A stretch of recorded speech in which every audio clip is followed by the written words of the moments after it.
manera. Maica Navarro, bon dia i benvinguda. Gràcies per acompanyar-nos un dia més en la crònica de successos.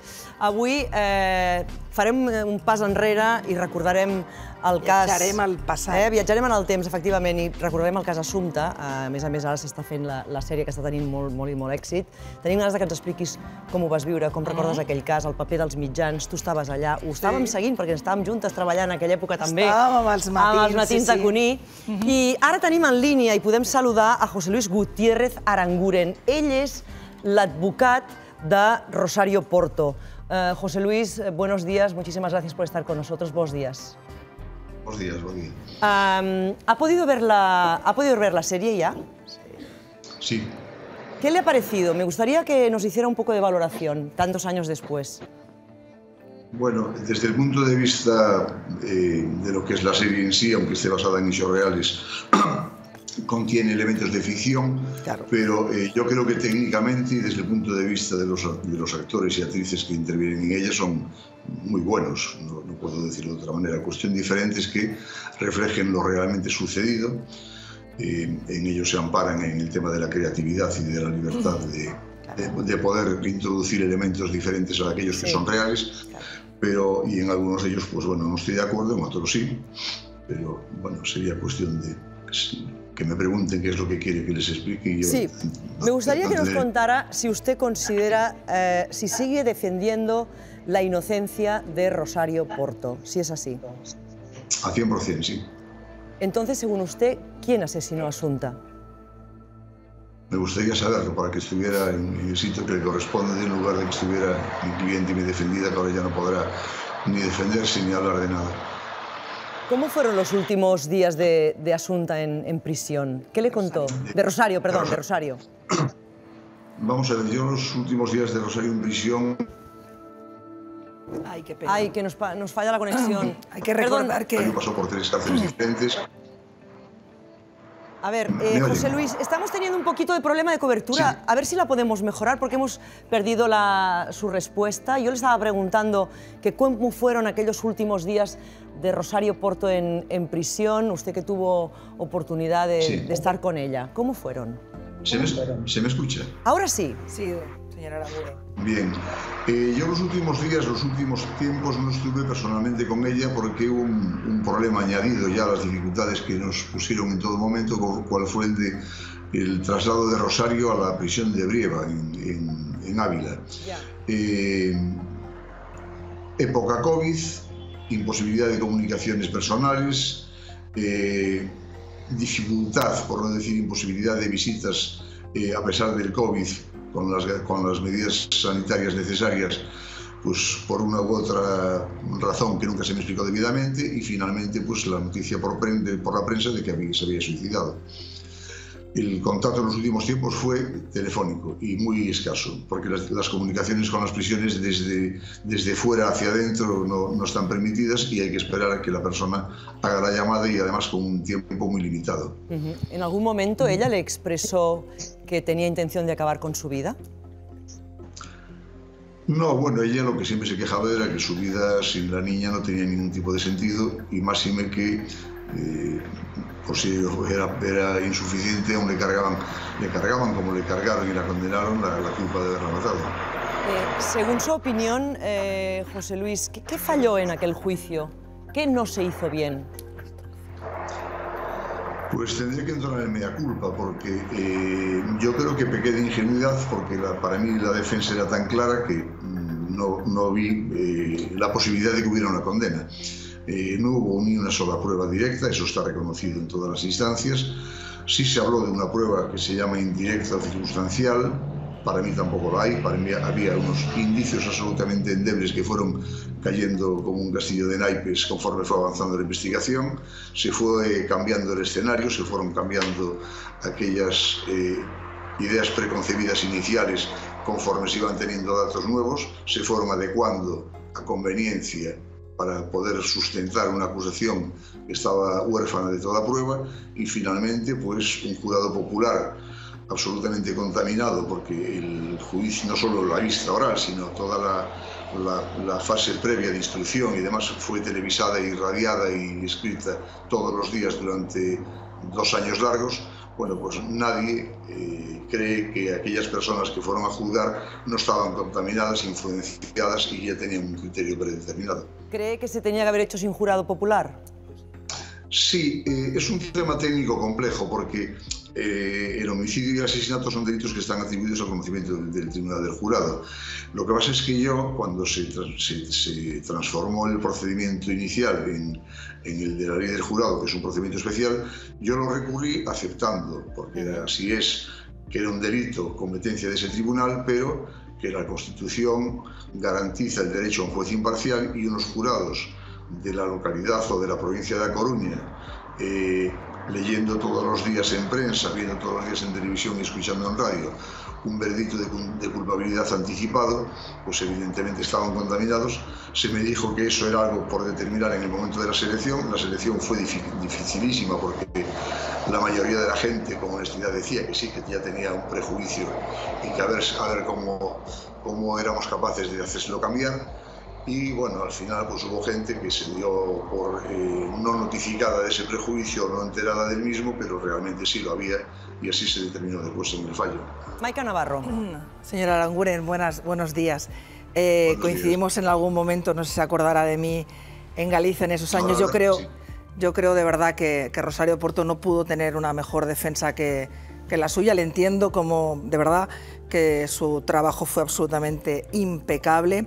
Es verdad que usted ha hablado de que esa serie, y le he escuchado estos días decir, bueno, pues que hay cosas que, sin entrar en el trabajo actoral, que como usted bien dice es impecable, hay cosas que evidentemente se han ajustado. Y es verdad que, por ejemplo, la figura de tanto del magistrado Taín, que en ese caso pasa a ser el juez Alvar, creo que es, pero en su caso concreto, y es verdad, yo a usted no le reconozco en la serie, es verdad que en la serie un actor que además es catalán, hace un papel de abogado Francesc Urella, magistral actoralmente, pero hace un papel de abogado de Rosario Porto absolutamente que no se corresponde en nada con lo que ocurrió, y además menospreciando el papel de Belén Ospido, que era la abogada de Alfonso Basterra, y que fue una abogada, que es una abogada de las mejores penalistas no solo de Galicia, sino de España.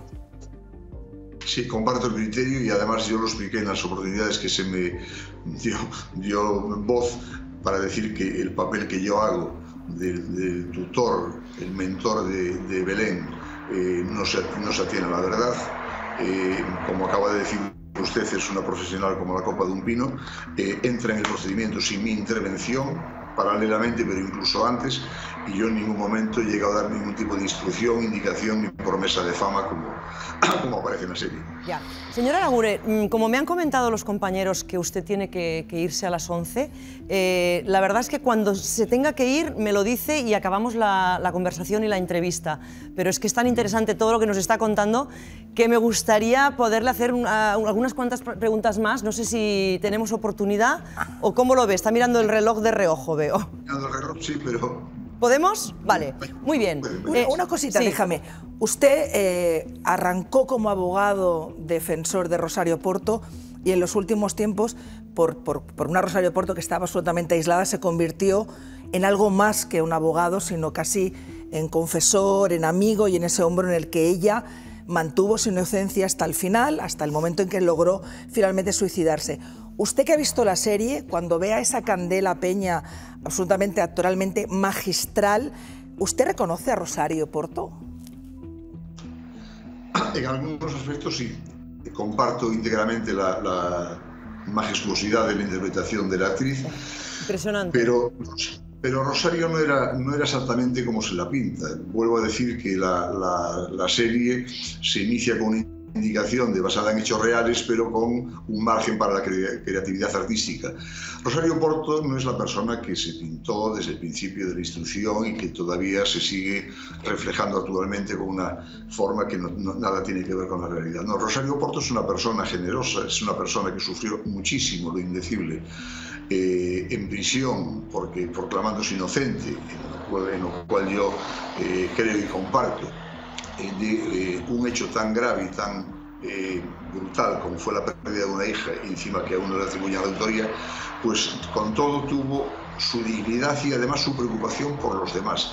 Y puedo decir de primera mano, ayer creo que en algún medio, lo supe después por la propia interna, una de las presas de apoyo que estuvo con ella en la prisión de Pontevedra hizo unas declaraciones que a mí por lo menos me envió vía WhatsApp, diciendo algo que yo ya sabía, porque los dos compartíamos el mismo criterio y ya nos habíamos visto antes. Rosario Porto es una persona generosa por encima de todo, la dibujan como una persona altiva, soberbia y demás, todo lo contrario. Mire, yo defendí un montón de personas que no tenían medios por indicación y a costa de Rosario Porto, porque estaban absolutamente desvalidos en prisión.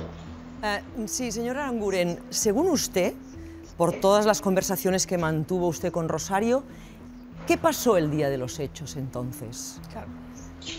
Bueno, ahí hay una confusión y además yo creo que una confusión no exenta de una, bueno, intencionalidad, ¿no? Sí. Rosario Porto, y su psiquiatra lo explicó perfectamente en el juicio, pierde traumáticamente a su hija. Y cuando al día siguiente, a los 2 días, retirada del tanatorio donde la estaba velando, se la detiene y se la lleva a presencia judicial, se le piden una serie de explicaciones que ella después explica, que su preocupación era la niña, no era si antes había habido, digamos, un paso previo camino de la finca de Teo, a la que finalmente la niña no llegó a ir en ningún momento. Eso está perfectamente demostrado, es decir, no es que no haya prueba, sino que hay prueba de lo contrario. Rosario Porto lo que dice es, en un primer momento, que ella deja a la niña en casa estudiando, pero que cuando va a coger el coche se dirige a la casa para coger una bolsa, antes de ir a la casa familiar de las afueras, y en un momento determinado la niña le dice que sí, que quiere ir con ella allí. Cuando va en el coche le dice que no, vuelve a cambiar de criterio y la deja cerca de la casa. Bueno, eso es el lapsus al que tanto valor se le dio y que fue, digamos, el principio del fin de Rosario.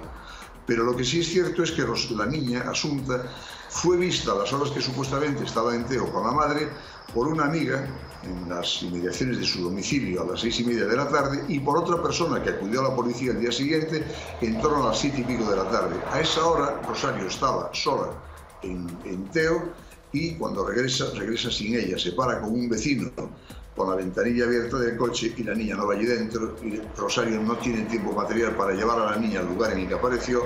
Rosario Porto no tiene fuerza para levantar el cuerpo y depositarlo en un talud, como ocurrió sin haber arrastrado a la niña desde el coche. Las cuerdas, pericialmente se demostró que, aunque de la misma composición, no eran las mismas, y la tierra de la pista no era la que se correspondía con la que estaban en las alfombrillas. Quiero decir, aquí todo bueno, la luz del día de la aparición del cuerpo era absoluta, a decir de las primeras investigaciones y después por razones de conveniencia, en cuanto se vio que la niña había sido visto salir de la casa y que estaba en la comisaría de policía denunciando la desaparición a la hora en que supuestamente ella la estaría dejando, digamos, como no encajó, la luz pasó a ser de absoluta oscuridad y ceguera, ¿no? Es decir, se fue jugando conforme iban apareciendo elementos nuevos, como también se jugó, por ejemplo, con el tema de la dosificación del lorazepam durante 3 meses. No, lo que se dijo fue, por la experta catedrática en farmacia, que en los últimos 3 meses había habido consumo. No que todos los días, como se dijo, durante 3 meses la estuvieron drogando. Y además, y con ello creo que puedo rematar diciendo que Rosario Porto salía de un internamiento psiquiátrico por ideas autolíticas previas a toda esta dramática historia, que estaba, digamos, necesitada de ayuda y demás, y que ella, digamos, era una especie de muñeco en manos de Alfonso Basterra, y con ello no se me malinterprete de que no estoy diciendo nada malo. Él la necesitaba a ella y ella a él, y de toda la infraestructura domiciliaria, familiar, etcétera, etcétera, se encargó él. Ella no estaba en condiciones. Claro, pero claro, todo este relato que usted ha dicho ahora obvia que, por ejemplo, en ese testigo que usted asegura, esa compañera de la clase de música que asegura haber visto a Asunta, obvia ahora, yo creo que intencionadamente, que según ella dice, asegura haberla visto, recordarla haberla visto acompañada de su padre. Sí, sí. Dice usted ahora, no quiero que malinterpreten. Bueno, yo creo que usted ahora está desviando toda la atención en dibujar a una mujer, pues eso, con un problema psiquiátrico que se quedó absolutamente demostrado y que yo creo que la serie refleja muy bien, a manos de un exmarido que tenía, pues eso, aparte de ese despecho, pues esa situación sentimental que ellos tenían, esa crisis que habían atravesado y que dependía económicamente y emocionalmente de ella. En cualquier caso, también es verdad que la sentencia fue recurrida a diferentes instancias y todas, y ya no era un jurado popular, sino profesional, entendieron que solamente Rosario Porto y Alfonso Basterra pudieron no solamente drogar, sino asesinar a Asunta Basterra. El lorazepam, ese día, Rosario Asunta, y así se demostró en la autopsia, tenía, creo recordar, 27 pastillas en el estómago compatibles con esa ingesta en la comida, en esa cena que se había realizado en casa de Alfonso Basterra, de ese famoso revuelto de champiñones que comió la niña acompañada de sus padres, además de ese ataque previo que la niña explica a una amiga y que incomprensiblemente ni la madre ni el padre no solamente no prestan atención, sino que no denuncian e intentan minimizar. En cualquier caso, yo le entiendo... ¿Cómo se explica usted la intoxicación de la niña, señor Aranguren? ¿Cómo? La intoxicación de la niña con todas esas pastillas ese día. Sí, ¿cómo se la explica a usted? ¿Cómo nos la puede contar? Vamos a ver, la comida tiene lugar en la casa de Alfonso Basterra y, según las tesis oficiales, forenses y demás, la niña tenía que haber estado en estado comatoso o precomatoso después de esa ingesta. Vale, eso se mantuvo hasta que días después aparecen unas imágenes de una cámara de un banco que está en la esquina de los domicilios de Alfonso y de Rosario y se ve cómo Asunta sale andando con absoluta normalidad. Cuando a las 6:00 de la tarde la ve su amiga en la calle General Pardiñas de Santiago, la ve con su padre y andando con absoluta normalidad. Y cuando otra persona la ve en las inmediaciones de esa misma calle a las 7:00 de la tarde y lo comunica a la policía al día siguiente, va andando con absoluta normalidad. Luego, Asunta no salió preasesinada de la casa de Alfonso Basterra, porque eso científicamente es imposible. Con todo lo que nos ha contado, me gustaría que hiciera también usted una valoración del papel, porque aparte en la serie tiene mucho protagonismo, como tocaba, por otro lado, entiendo, el juez, el papel del juez. Vamos a ver, yo os explicaba el otro día en otra cadena que los juicios son puestas en escena, de hecho, de antiguo los juicios los defendían actores asesorados por gente experta en leyes. Bueno, todos tenemos una actuación y todos tenemos un papel que desempeñar. El papel del juez instructor es tratar de investigar qué es lo que ocurrió y de determinar la autoría de esa muerte. El papel de la defensa es, bueno, tratar de poner de manifiesto las inconsistencias que encuentra la instrucción. El juez hizo su papel en la serie. De verdad que, digamos, él está molesto y me consta por la actuación que se le atribuye. Yo fui muy crítico con él durante la instrucción. Perdón. Y tuvimos discusiones muy fuertes, verbales, por una serie de diferencias que teníamos entre los dos, pero digo, yo siempre diferencio lo que es la actuación profesional, puertas adentro del edificio de la justicia, de lo que es después la realidad de la vida en la calle, fuera de los juzgados. Él hizo su papel, él contó con una policía judicial que para mí, digamos, no estuvo a la altura, francamente lo digo, y por unas circunstancias mediáticas que condicionaron todo el entorno y viciaron, y no estoy con ello echando la culpa a la prensa, sino a quien tenía que haber velado porque no trascendiera algo que era secreto por ley y además por expresa disposición judicial, que al final abocaron a una persona a un juicio injusto, en tanto que enjuiciada, valga la redundancia, por unas personas del ámbito geográfico en el que se habían producido los hechos, que estaban, lo digan o no, que estaban contaminadas. Es muy difícil tirar una sentencia de un tribunal del jurado, porque se requieren una serie de requisitos formales muy duros, ¿no? Y además porque yo creo que los tribunales profesionales tienen el temor, yo creo que incluso fundado, de que si empiezan a revocar resoluciones de los tribunales del jurado por estos defectos que yo estoy denunciando, la institución se iría a pique, ¿no? Y bueno, siempre se dijo que es un mandato constitucional, perdón, Tos, señor Aranguren. Sí, señor Aranguren, le quería preguntar también, porque nos consta que cada 22 de septiembre, fecha de la muerte de Assunta, se publica una esquela en su recuerdo en el periódico, y parece ser que esa esquela la encarga usted. ¿Es así? Hasta que vivió Rosario, sí. Fue una encomienda que me hizo y yo me encargué de hacerla porque ella desde la prisión no podía llevar a cabo esa gestión. Me cuentan también, señor Aranguren, que una vez se suicida Rosario, le dejó a usted parte de la herencia. ¿Nos lo confirma? Sí, un legado, sí. Sí. Pero que parece ser que usted renunció. Sí. Sí, entendí que no era ni ético ni estético, por razones que yo creo, perdón, que son fáciles de comprender. Una persona en su situación no está, digamos, en su sano juicio y con la mente lo suficientemente clara como para poder determinar lo que es su sucesión. Yo creo que ella lo hizo y yo se lo agradezco, por una parte, como manera de poner de manifiesto su malestar por lo que fue el abandono de su entorno más próximo, ¿no? Y por otra, hay que entender que Rosario Porto en ese momento, como dice el señor Aranguren, pasó de ser una persona muy relevante en Santiago de Compostela, era abogada, cónsul honorario de Francia, y bueno, y formaba parte de la sociedad, con mucha actividad cultural y social en Santiago de Compostela, que es una ciudad muy chiquitita donde todo el mundo se conoce. El domicilio estaba justo en el centro, en el meollo, de donde pasan las cosas en Santiago, y pasó a ser, evidentemente, repudiada y abandonada por todo su entorno.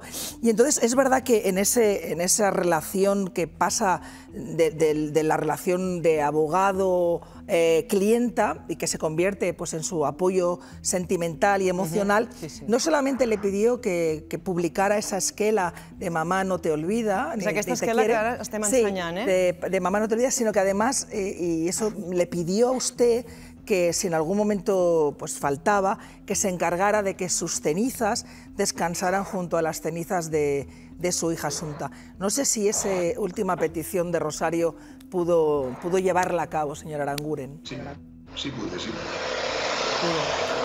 Claro, durante mucho tiempo entiendo, José Luis, que usted también estuvo, bueno, en el centro de todos los focos. ¿Cómo llevó, no sé si llegó a ser acoso, pero cómo llevó el hecho de defender a Rosario Porto y las consecuencias que eso conllevó? Bueno, es evidente que eso a mí me afectó en mi vida privada y diaria de forma importante, pero también tengo que decir en honor a la verdad que primero ni me sentí acosado y segundo asumí el papel en la creencia, creo que fundada, y además tengo motivos ajenos a mí para corroborarlo, de que mi papel no podía limitarse en aquellas circunstancias a defenderla dentro de los juzgados. Tenía que defenderla donde era atacada, y estaba fundamentalmente siendo atacada antes de ser juzgada y antes de ser acusada. Ya estaba condenada por todo el mundo en el entorno de Santiago y mucho más allá de ese territorio, ¿no?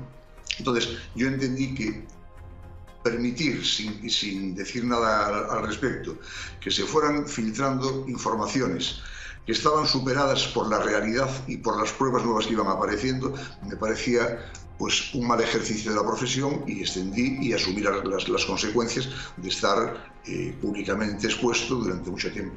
Pues señor Aranguren, le agradecemos muchísimo que haya podido estar hoy con nosotros en el Tot es Mou de TV3. Muchísimas gracias por trasladarnos también su versión de los hechos. Muchas gracias. Hasta la próxima, que vaya muy bien. Anem cap a la taula, Maica, perquè efectivament aquest és un cas que també de totes les nostres tertulianes d'avui, tot en femení. Veig avui, què tal? Núria Ribó, Marina, bon dia i benvinguda. Empar, gràcies. Hola. A més, ho vam seguir, com dèiem, amb la Maica Navarro dia a dia, perquè a més... Avui la taula noble, per favor. Tu estaves allà, Maica. La taula noble. I ara hem tingut oportunitat de parlar amb l'advocat de... Ha guanyat amb el temps, aquest home, Amb l'advocat de Rosario. Ha guanyat amb el temps. Va ser molt generós, però, i a més té raó. A mi m'agrada molt que hagi puntualitzat que allò que a la sèrie apareixem els periodistes allà com si fóssim Ibersberg. És cert que va ser un cas molt mediàtic, perquè tenia molts ingredients que el feien absolutament irresistible, entre cometes, a l'opinió pública. I en aquell moment, doncs, escolta'm, tots els mitjans de comunicació, tots, de tots els formats, i es van abocar i van enviar, i allà era multitud. A més, com que l'escenari era tan petit, anàvem d'un lloc a l'altre. Els programes començaven a ser en aquell moment, amb aquest tema, monogràfics. Sí. És a dir, que era un tema que diàriament anava canviant perquè apareixien noves proves, quan va començar el judici, nous testimonis. Ell va ser molt generós, va intentar parlar absolutament a tots els mitjans, perquè tenia raó que fora de la instrucció, ja no parlo del judici, durant la instrucció, que va ser llarga i complexa, es parlava molt, i ell sabia perfectament que aquest cas aniria sí o sí amb jurat popular i, per tant, necessitava posicionar la seva defensa a l'opinió pública. Dit això, jo he explicat abans, Rosario Porto no podia haver tingut una millor defensa, com tampoc Basterra per part de Belén Ospido, que va ser impecable. Ara, ell qüestiona la successió de proves. Jo vaig seguir aquella instrucció, vaig seguir aquell judici, i només Rosario Porto i Alfonso Basterra van poder assassinar aquella nena en aquell moment. Les raons que la gent en el seu cap els hi esclata i no ho acaben d'entendre, i és allò que et xoca i dius, i en aquesta sèrie, i és veritat que hi ha moltes coses que estan canviades perquè sigui una sèrie, però hi ha un moment, hi ha un diàleg irreal entre el jutge al bar, que és Javier Gutiérrez, magistral, i el que fa de guàrdia civil de la UCO. Hi ha un moment que li diu al jutge: saps què? Jo crec que he estat pensant que els fills adoptats no s'estimen igual que els fills naturals. I el guàrdia civil li respon: què vols que et digui? Jo crec que els fills s'estimen igual. Els fills es tenen, i després el que passa és que costa molt de mantenir-los, i, escolta'm, ahí està el problema, mantenir-los, i en aquell moment el jutge li diu: doncs aquí tens el mòbil. La nena va haver-hi un moment que els hi estorbava. Però escolta una cosa, però no per un tema econòmic, no, Maica? No, i això és el mòbil que finalment tots els que vam estar allà vam acabar entenent. Assumpta Basterra en un moment donat estorba amb un matrimoni que, a més, està separat, i durant 5 mesos cap dels dos està capaç de dir a l'altre: però què collons estem fent? Com ens posem d'acord per assassinar la nostra filla? Maica, també es va parlar fins a quin punt aquest era un primer cas de violència vicària en funció de sobre qui queia la responsabilitat. La sèrie planteja diferents escenaris. Un dels escenaris que planteja és que el cap, perquè és evident que Rosario Porto era una dona que en aquell moment estava travessant una situació de salut mental molt i molt complexa, diagnosticada, amb tractaments, amb internaments, en un centre psiquiàtric, medicada, i en aquell moment això es contraposava amb un Alfonso Basterra que alguns van voler veure com el gran manipulador i estratega, i haver fins i tot estat capaç de situar només a Rosario en l'escenari del crim, que és Teo. Perquè és veritat, i això la sèrie ho explica molt bé, no hi ha cap prova objectiva que situï Alfonso Basterra aquella matinada a la casa de Teo, perquè durant 5 hores ell apaga el mòbil i no se sap on està. Empar i Marina, va. Ara estàvem escoltant això i estàveu dient que la sèrie està molt ben feta, i és veritat, no? Hi ha algun moment de la interpretació dels actors que oblides que són actors, ells sobretot. Hi ha un moment de la Candela Penya llegint, fent una cosa tan difícil com llegir els missatges de l'amant, i després fa un gest que neteja el mòbil, i la cara és extraordinària, no? Què passa amb això? T'ho dic com a consumidora d'aquesta sèrie, no? L'estem veient amb la meva filla i tot això. Doncs que en aquesta sèrie, com en totes, les de True Crime, fagociten la història, converteixen els protagonistes en personatges i banalitzen sense voler. És natural, és a dir, tots nosaltres, quan veiem sèries aquesta, la de la Guàrdia Urbana, fem acudits, fem bromes... Inclús empatitzes, no?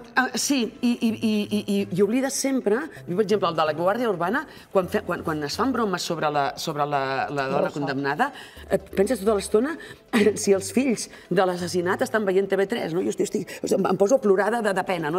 Llavors, en aquest cas, en aquesta sèrie, hi ha tres coses que sense voler es banalitzen perquè han passat per la trituradora, que és la ficció, que està molt ben feta, aquesta ficció. I una és la salut mental, es banalitza, l'altra és la vida a províncies, i la tercera, i molt important, i ara en parlàveu, és l'adopció. És a dir, hi ha una sospita, una suspicàcia sobre això que acaba de dir ella, que em sembla horripilant, que és, no, és que un pare adoptiu no estima tant. I això, que és una sospita que circula, em sembla malèfic, em sembla malèvol aquesta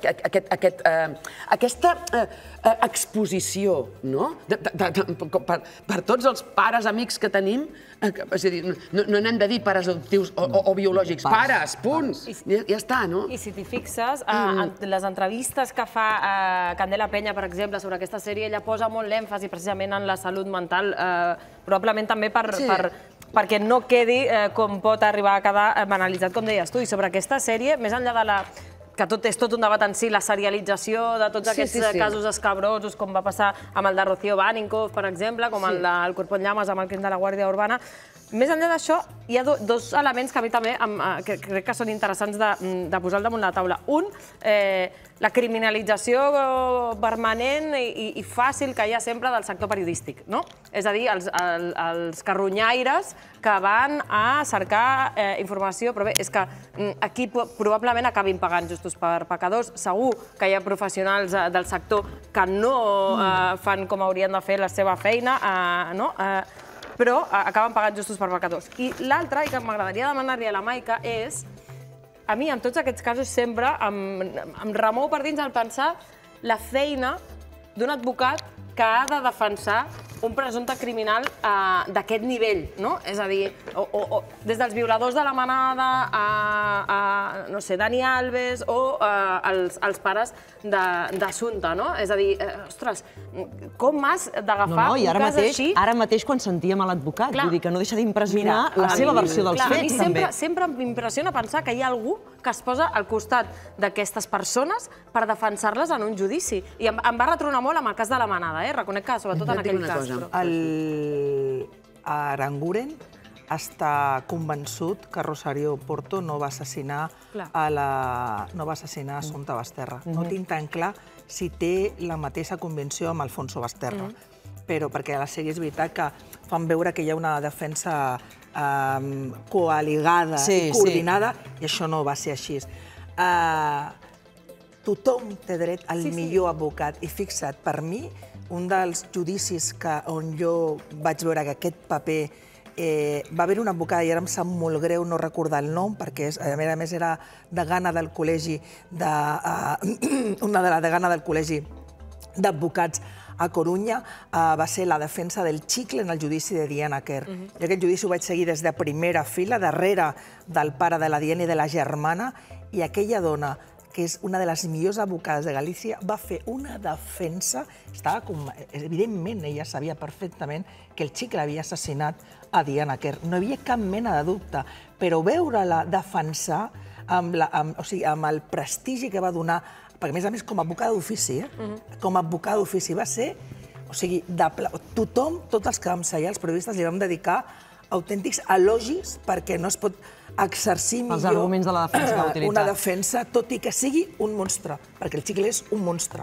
És un monstre, però el monstre mereix la millor defensa, com la mereixia Rosario Porto i Alfonso Basterra, que, per cert, aquests dies s'ha recordat una carta que va escriure el productor de la sèrie, que a més és un periodista que ha investigat molt sobre aquest cas, que ha pogut parlar amb ell, no molt per carta, perquè ell no ha volgut, Alfonso Basterra està completament aïllat, i ell el que diu és no vull saber res de ningú, jo no he volgut demanar tampoc permisos penitenciaris. Ell compleix la condemna de 18 anys al 2035, crec, i el que vol fer és, un cop surti de la presó, desaparèixer i s'intueix que suïcidar-se... Per la carta volia suïcidar-se, que també vam fer ressò dilluns, efectivament. Trobar-se amb la seva filla. Candela Peña, com molt bé deia Empar Moliner, s'ha menjat literalment... Ell també, I Tristan també. I el jutge, no, una actuació per part... No, però Candela s'ha menjat a Rosario només. És veritat que Rosario Porto no tenia aquest accent gallec que la Candela li ha posat, però jo, i li deia a la Candela l'altre dia, a vegades em costa molt ara, quan tanco els ulls, veure a la Rosario Porto. Em ve al cap la Candela, la Rosario de la Candela. No sé, jo crec que la Rosario Porto estaria... No estaria... No sé, això no sé. Segons Arangure, estaria horroritzada. Jo no ho tinc tan clar. Em sobra aquest accent galec, però se l'ha menjat amb patates. Gràcies, Maica, que vagi molt bé. Fins la setmana entrant. Una cosa, això que deia, per últim, aquests dies, recordeu el cas de Gabriel, el nen, el pescadito? Un altre cas molt mediàtic, amb una víctima que també torna a ser menor, amb uns pares que també estaven separats en aquell moment. La mare, a conseqüència de tot aquest boom de la serialització de casos reals i com això afecta als que han sobreviscut a les famílies, tant de les víctimes com dels autors condemnats. En aquests moments, la mare, que ha estat absolutament crítica amb la mediatització del cas de l'assassinat de la seva filla, del seu fill, per part del que era la parella del seu pare en aquell moment, la parella del seu home, en aquests moments ha organitzat una manifestació per intentar prohibir que es faci, primer que s'elimini qualsevol rastre al Google del cas, i que no hi hagi una sèrie. I que no es faci una sèrie, no només sobre aquest cas, sinó que les famílies dels supervivents amb desgràcies com aquestes tinguin l'oportunitat de decidir si es pot o no es pot fer sèrie documental, etc., sobre aquesta història. Gràcies per deixar-ho sobre la taula, Maica. Que vagi molt bé fins la setmana que ve.